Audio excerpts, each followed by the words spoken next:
Bismillahirrahmanirrahim. Assalamualaikum warahmatullahi wabarakatuh. Apa kabar semua? Alhamdulillah, luar biasa, Allahu Akbar. Pada kesempatan ini, kita akan belajar ilmu pengetahuan alam. Sudah siap belajar semuanya? Oke, kalau sudah siap, pada pertemuan pertama di pembelajaran IPA, kita akan membahas objek IPA dan pengamatannya. Apa tujuan pembelajaran kita kali ini? Tujuan pembelajaran kita pada kesempatan ini adalah peserta didik dapat yang pertama menjelaskan 3 komponen keterampilan proses penyelidikan IPA, yaitu pengamatan, inferensi, dan mengomunikasikan. Yang kedua, menjelaskan kegunaan mempelajari IPA. Dan yang ketiga, menyebutkan objek yang dipelajari dalam IPA. Setelah mengamati video pembelajaran dengan baik dan benar. Nah, sebelumnya kita perhatikan gambar-gambar di depan kalian.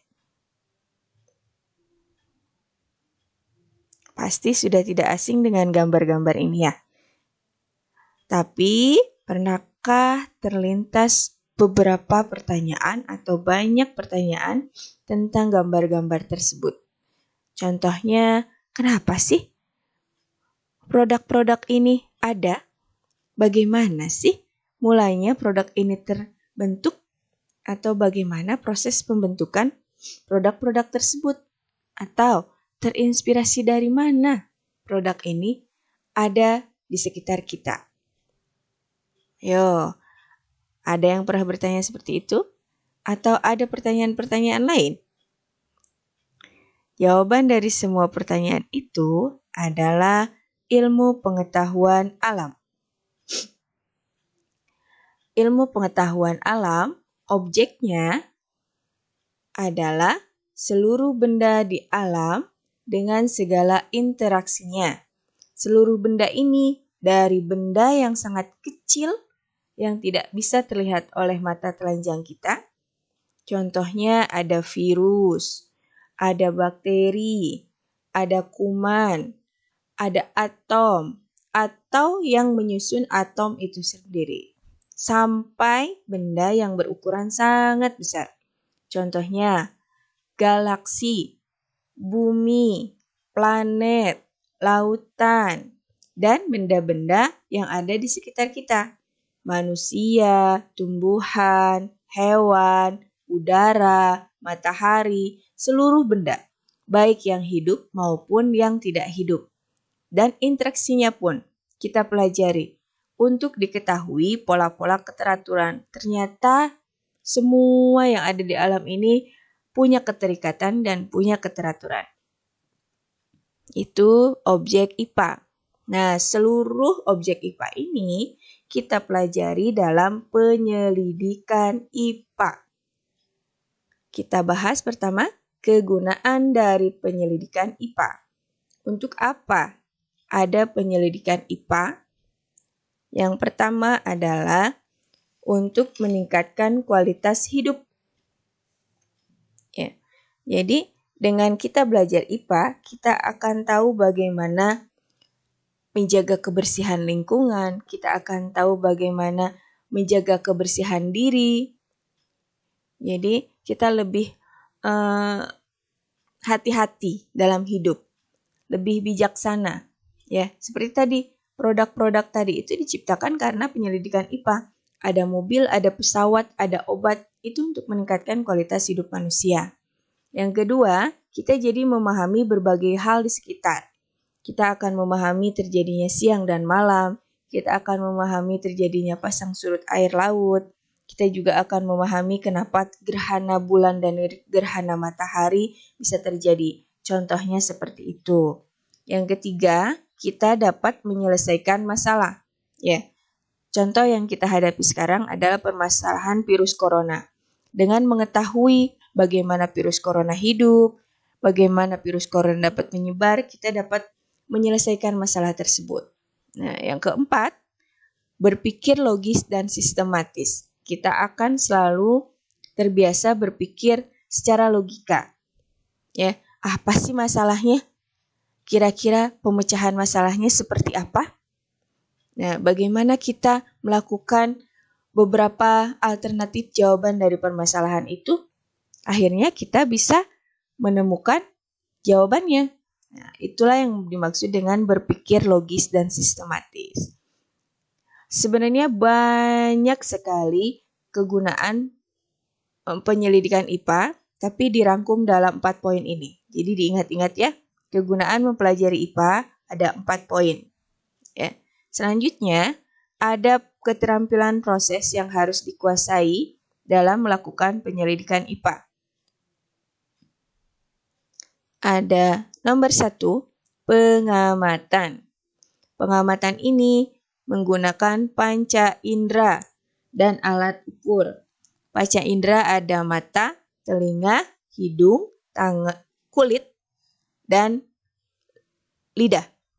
Contohnya, jika kita akan mengamati manusia, ya, kita gunakan semua panca indera ini. Kita gunakan mata kita untuk melihat bagaimana warna kulitnya, bagaimana bentuk rambutnya, bagaimana bentuk hidungnya. Ya, semuanya diperhatikan. Gunakan telinga kita, bagaimana suara dia.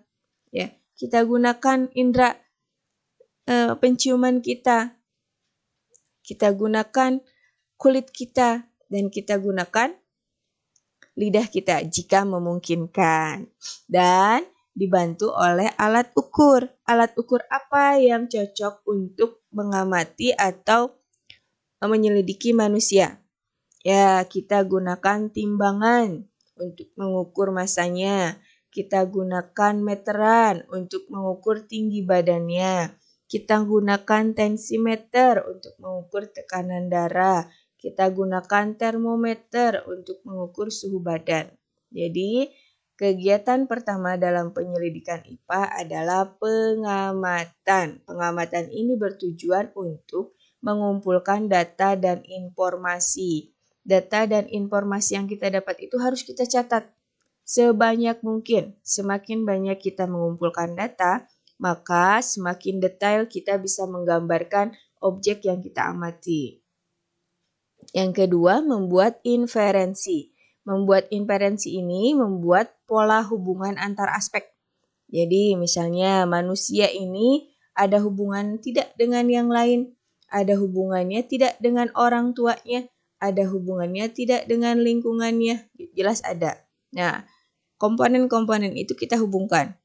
Bagaimana manusia dihubungkan dengan kedua orang tuanya, bagaimana manusia dihubungkan dengan pola makannya, dengan dia kegiatannya. Jadi, membuat inferensi adalah mempelajari hubungan antar aspek. Yang ketiga, mengomunikasikan. Data yang sudah kita dapat dan hubungan antar aspek tadi ditulis menjadi sebuah laporan. Itu bagian dari mengomunikasikan. Mengomunikasikan ini bisa dalam bentuk lisan atau tulisan. Jika dalam bentuk tulisan bisa dibentuk dalam grafik, gambar, tabel, atau laporan. Ya. Nah, untuk lebih paham bagaimana proses penyelidikan, mari kita sama-sama sekarang memulai sebuah penyelidikan IPA. Yang pertama, mengamati. Apa yang kita amati? Video di bawah ini. Silahkan.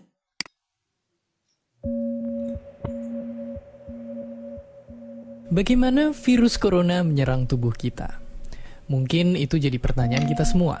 Kita udah tahu gimana virus corona udah menginfeksi 1 juta orang di seluruh dunia sampai saat ini. Tapi yang mungkin belum banyak kita tahu, sebenarnya gimana sih virus ini nyerang tubuh kita? Mengapa infeksi virus ini bisa mematikan? Semua dimulai dari sini. Ketika virus corona masuk ke tubuh kita lewat percikan batuk atau bersin orang yang positif, baik secara langsung atau waktu kita nyentuh benda yang udah terkena percikannya dan gak cuci tangan setelahnya. Kalau udah gitu, si virus masuk lewat saluran pernapasan dan bergerak terus menuju sasaran utamanya. paru-paru. Disinilah virus yang punya 3 bagian utama ini mulai bekerja. Pertama-tama, paku protein corona ini akan nempel di paru-paru dan organ-organ lain yang selnya kaya akan protein ini, protein ACE2. Kalau tubuh kita ibarat rumah dan virus corona itu perampok, ACE2 itu ibarat gagang pintu rumah kita. Begitu udah nempel, perlahan tapi pasti virus ini akan ngedorong masuk ke dalam sel kita. Dan begitu berhasil masuk, barulah aksi sebenarnya dimulai. Di fase ini, tubuh virus corona akan membuka dan sang hacker pun terbebas. Dia akan ngehack inti sel sehat untuk nipu sistem imun tubuh kita biar nggak nyerang virusnya. Dan sekaligus ngebuat inti sel jadi memproduksi cikal bakal virus corona baru. Sel yang udah terinfeksi dan dihack ini selanjutnya akan terprogram untuk bunuh diri dan melepaskan jutaan virus corona yang siap nginfeksi dan ngehack sel-sel sehat lainnya. Ya, awalnya mungkin kita cuma kemasukan virus corona yang jumlahnya dikit, tapi dalam hitungan hari aja udah akan ada jutaan sampai miliaran virus corona baru, bikin paru-paru kita dipenuhi oleh mereka. Tapi ternyata, mimpi buruknya ada setelah ini. Ya, ketika virusnya udah menuhin paru-paru kita, sistem imun kita bakalan ngerespon ibarat polisi dan tentara yang meluncur ke tempat kejadian perkara. Tapi inilah yang bikin ngeri. Di sini, virus corona jadi penipu ulung yang bisa ngakalin sistem imun kita. Mereka bikin sistem imun nyerang membabi buta termasuk nyerang sel-sel sehat kita. Mereka jadi nggak tahu mana kawan, mana lawan, dan perlahan-lahan jadi senjata makan tuan. Buat sebagian besar kasus, kejadian ini emang gak berlangsung lama. Karena kalau sistem imun kita kuat, mereka pun akan bisa menang dari segala taktik virus corona. Tapi terkadang tubuh kita sedang lemah. Dan kalau udah gitu, efeknya bisa parah. Kita bisa kena radang paru-paru. Akibat sel sehat di sini yang udah gak bisa nahan bakteri pneumonia. Malahan buat kasus yang kritis, bakteri ini gak berhenti di sana. Mereka bisa masuk ke aliran darah dan akhirnya nyerang seluruh tubuh. Kalau udah begini, bernapas saja bakalan susah banget dan hidup kita ada di tahapan yang sangat kritis.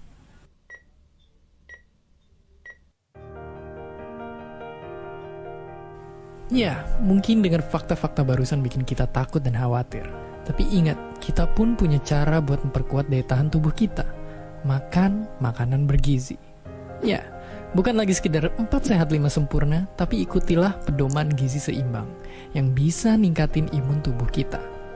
Virus corona bisa parah kalau kita emang sakit, tapi kalau tubuh kita sehat, kita punya harapan untuk bertahan. Dan seperti biasa, terima kasih. Sudah diamati? Proses kedua dalam penyelidikan IPA membuat inferensi atau membuat pola keterkaitan antar aspek. Di sini ada aspeknya virus corona, lingkungan, manusia, dan perilaku manusia. Kita hubungkan aspek-aspek ini. Untuk membantu kalian menghubungkan, Ibu sudah membuat beberapa pertanyaan.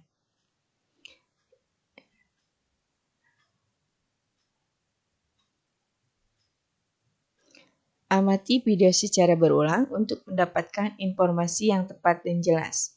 Atau cari informasi yang menunjang untuk menjawab pertanyaan itu dari berbagai media.